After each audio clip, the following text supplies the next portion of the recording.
هو تحدي غبي قوي، واللي مش هيجاوب يعني هيعمل اي ترند من ترندات التيك توك دلوقتي.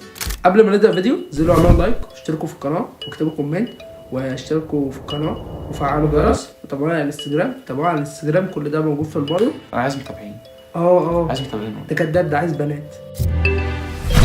مين اكتر شخص قريب منك؟ انت يا اسطى وربنا انت ما كانش زماني قاعد معاك دلوقتي. انا هسألك بقى. ماشي يلا. المفروض سؤال. ماشي صح ماشي. عندك كام سنة؟ 19. ماشي. ده سهلة لغاية دلوقتي. ايه اكتر حاجة بتحبها في شريك حياتك؟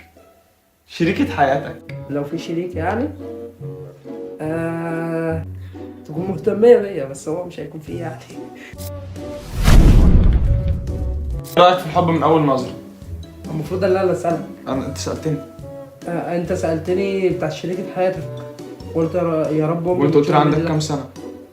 ده سؤال واحد، انت سألتني سؤالين. صح ماشي. ده زعفر ده اهم منه ومن زعفر هو صاحب القناة، صح يا زعفر؟ هو بيقول لك طيب كم عدد كواكب؟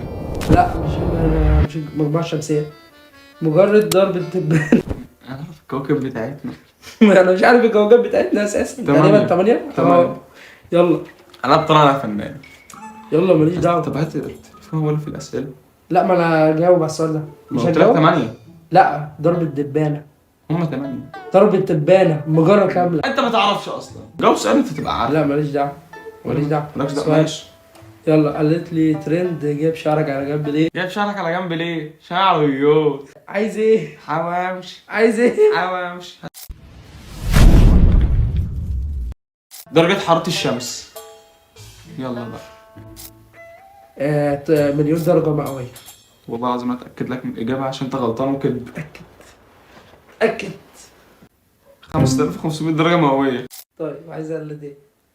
انت عايز الترند واحنا قاعدين؟ ماشي، عايز اقوم اقف عارف انت الترند بتاع ويت؟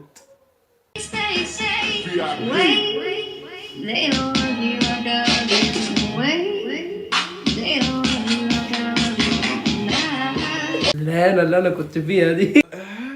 مع مفاجأة كبرى.